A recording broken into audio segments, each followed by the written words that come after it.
Tensei Shitara Slime Dataken está voltando insano com pedradas neste primeiro episódio, meus amigos. Principalmente a conquista a Farmos de Rimuru junto com Diablo. Continuando logo a partir do final da segunda temporada, sem perder tempo nós já vamos para os próximos passos do Diablo em relação à derrubada de Farmos e como que eles estão divulgando a história da luta entre o Rimuru e o exército de 20 mil homens. Obviamente eles estão escondendo do público que foi o Rimuru quem tomou conta de todos os soldados para, é claro, amenizar a situação e melhorar a imagem dele. Esse episódio teve muita coisa legal, enquanto outras foram um pouco mudadas e certas coisas não apareceram. Então eu tenho muito que comentar pra vocês e isso está insano, sério mesmo. Então já aproveita e deixa o gostei aí e se inscreva no canal para me apoiar e, claro, ajudar o meu conteúdo, porque o seu like e a sua inscrição me ajudam a continuar postando mais vídeos como esse. Primeiramente eu quero falar da arte do anime, que é o que mais me chamou a atenção de longe. Alguns podem não ter percebido, mas a arte mudou em alguns aspectos, não todos, mas ela mudou sim. O design dos personagens continua seguindo a mesma linha de antes, principalmente formatos e tudo mais. Porém, ele ficou um pouco mais infantilizado, mais simples, mais fofo, mais chibi. Dá pra perceber isso em diversos momentos do episódio, que de fato a arte tá um pouco mais infantil, mais fofinha e não tão afiada quanto ela era antes. O estúdio que está fazendo essa temporada é o mesmo estúdio que fez as duas primeiras e os filmes, ou seja, o 8-bit. Então eu sinceramente não entendo o porquê dessa mudança repentina de arte. Não foi grandes mudanças, não mudou muito,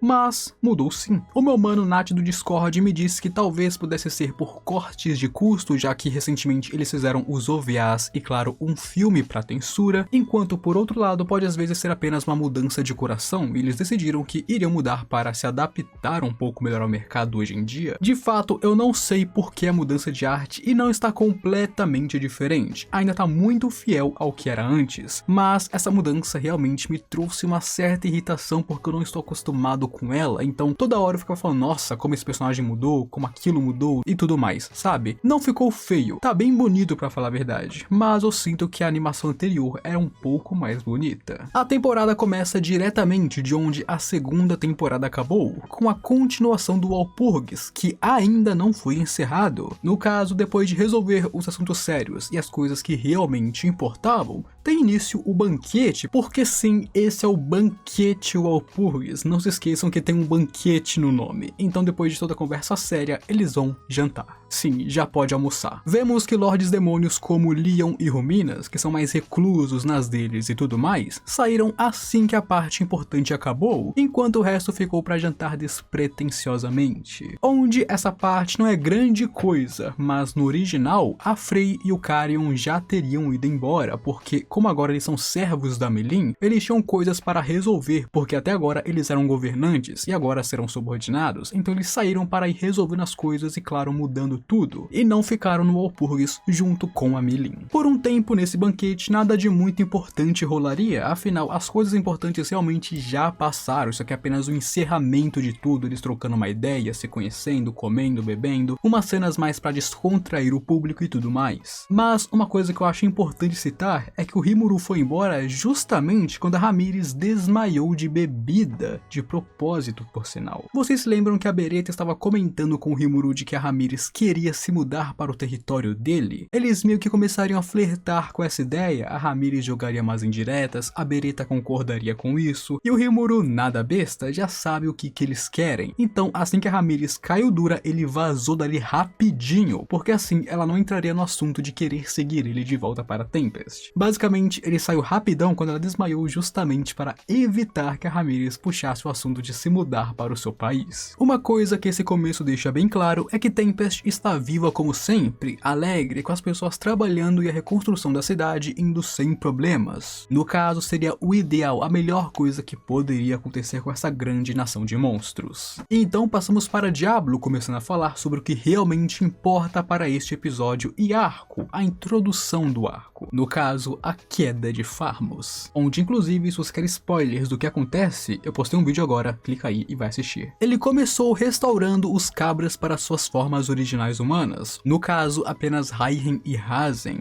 Mas uma coisa que ele cita rapidamente e não dá um grande foco é o trabalho que a Xion fez com esses caras, meus amigos, porque isso aqui é loucura. A habilidade Masterchef da Xion basicamente distorce as leis do mundo. Essa habilidade dá para a Xion o resultado que ela quiser, ou seja, se ela quer que algo aconteça, que algo saia dessa maneira, a habilidade dela distorce a verdade do mundo para que isso se concretize, sendo uma habilidade muito roubada mesmo, e é dessa forma que ela fez com que eles ficassem dessa maneira sem morrer. A Xion usou eles como cobaias para testar sua Masterchef, aprendendo a cortar humanos e conseguindo transformar eles nessas polpas de carne sem matar eles, os deixando vivos e sencientes, alterando a realidade deles até que chegou a este ponto. E justamente porque ela alterou a realidade deles com a sua Masterchef, que poções ou magia de cura não funcionam neles aqui, porque eles não estão feridos, é apenas assim que eles são agora, porque a Xion distorceu eles. Então eles não estão machucados ou feridos ou qualquer coisa do tipo. Aquela forma ali é como eles são atualmente por causa da Xion. Então o Diablo teve que reverter tudo isso com a sua habilidade Truth Twist, que se traduz como distorção da verdade ou algo do gênero, junto com a sua experiência e vivência como um demônio que viu muitas coisas. Então, através de suas próprias habilidades muito roubadas e do mundo da tentação, o Diablo então distorceria a verdade do mundo, e acabaria por distorcer a distorção que a Xion já havia cometido.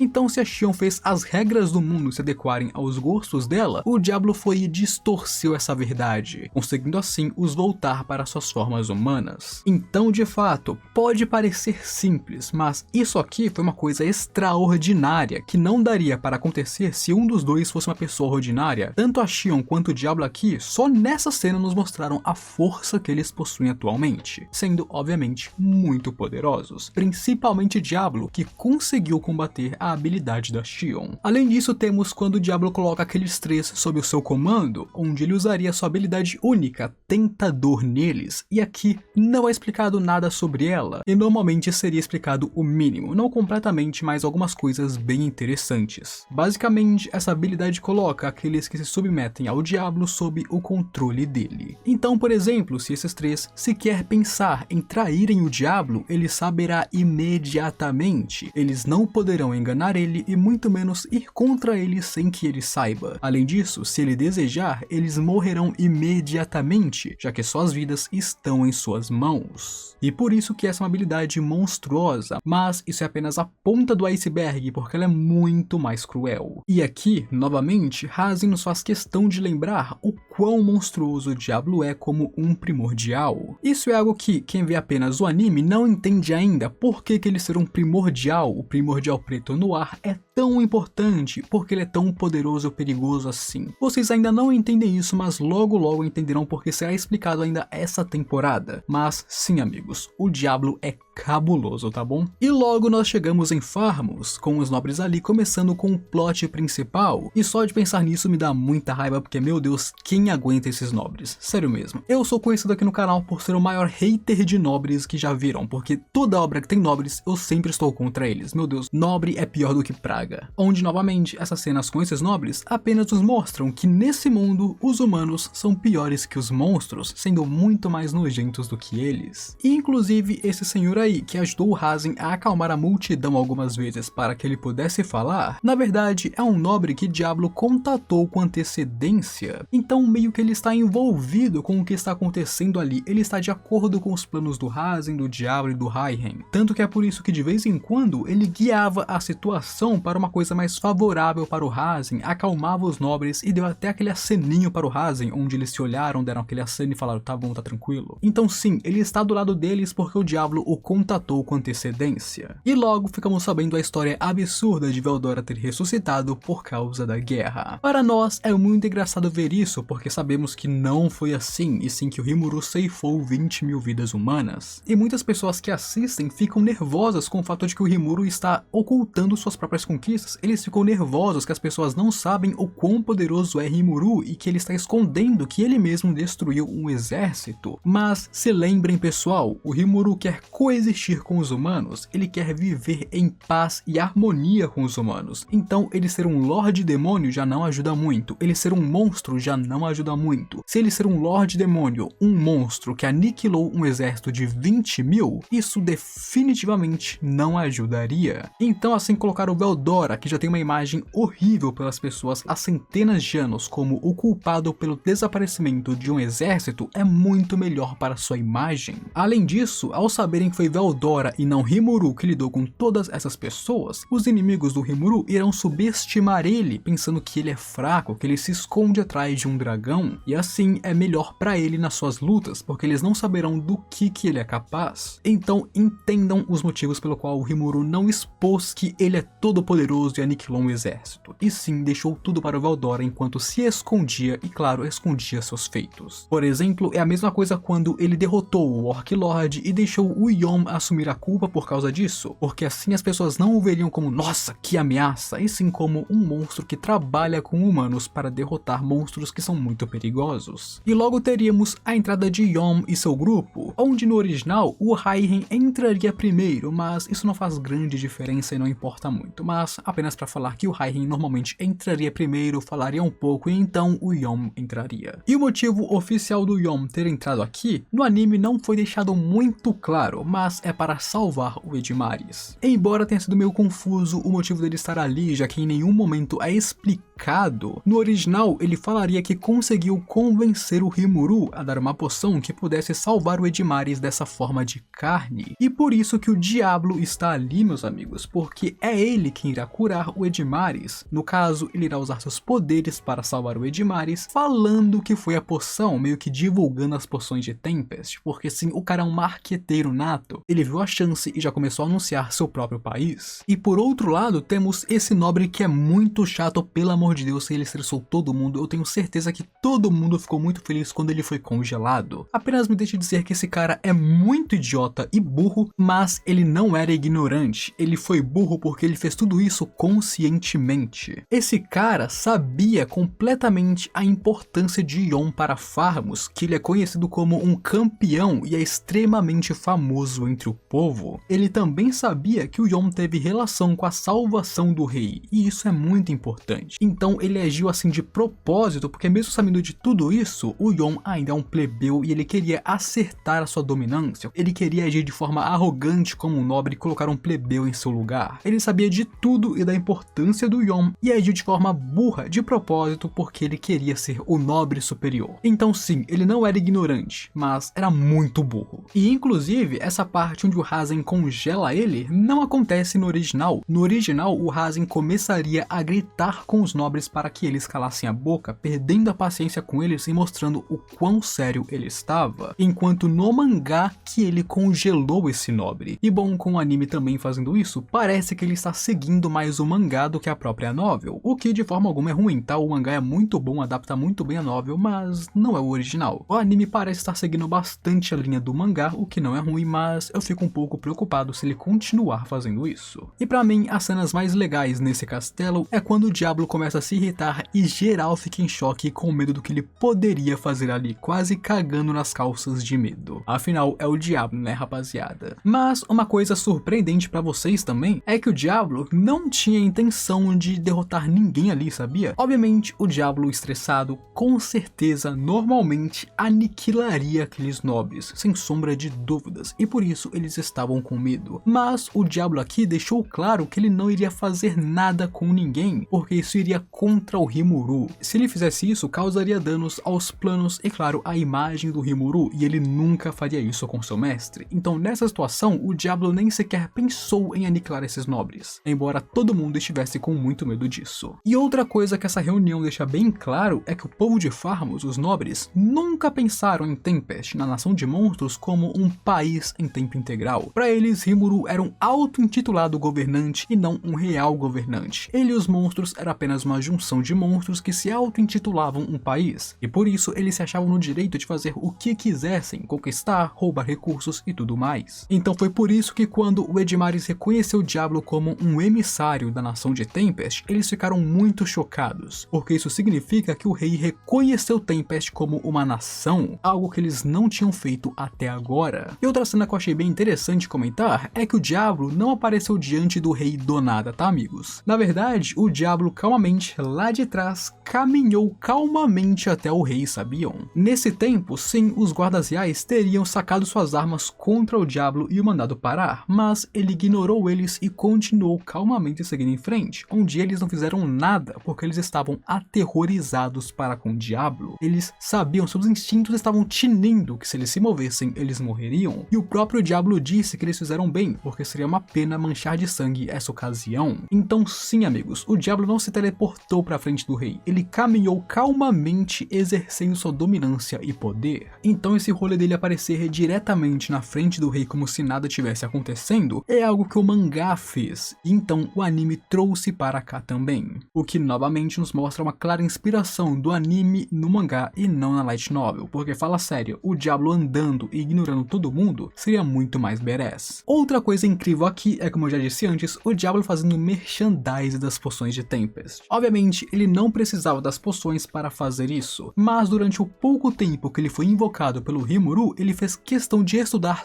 toda a nação, e sabe que essas poções são um dos melhores produtos deles, e claro, um dos principais produtos deles, e assim ele fez questão de anunciar ela dessa forma. Mesmo não precisando, ele ainda fez isso, nos mostrando o quão metódico o Diablo é. E em seguida temos o Diablo lendo os termos para Edmaris, os termos que irão causar a ruína de Farmos e começaria tudo, onde com isso e a explicação do Diablo nós já vemos que mesmo antes de chegar no reino, ele já tinha todo um plano formulado e pronto, e novamente o plano se desenrolar tão bem assim apenas fazia parte dos seus cálculos, então antes mesmo de chegar lá ele já tinha um plano, e o plano decorreu de maneira perfeita sem erros até agora, nos mostrando o quão capaz o Diablo é, meus amigos. E sim, esse demônio é muito especial. Mas com isso o episódio se encerra. Foi um bom episódio e o ritmo foi muito bom na minha opinião. Não foi lento, mas também não foi muito rápido, não rusharam muitas coisas, mudaram algumas, mas são coisas que não importam tanto se mudaram ou não, e no geral eu posso dizer que foi um ótimo primeiro episódio que eu estou muito satisfeito. Obviamente, como eu disse antes, a arte me incomoda um pouco, não vou mentir, a arte de fato me incomoda um pouco, mas isso é algo meu, porque eu estava acostumado com a antiga arte, mas é apenas uma questão de costume, e quando eu me acostumar eu tenho certeza que eu irei amar essa arte também. E agora eu quero que você comente aqui embaixo o que você achou desse episódio, o que você achou do Diablo sendo tão maquiavélico, o que você está achando de Tensura 3, comenta aí que eu quero saber, levanta a hashtag Tensura 3 aqui nos comentários. Deixa o gostei aí também e se inscreva no canal para me apoiar e ajudar o meu conteúdo, porque você sabe que eu sou like, a sua inscrição me ajuda e me apoiam profundamente, amigos. E agora,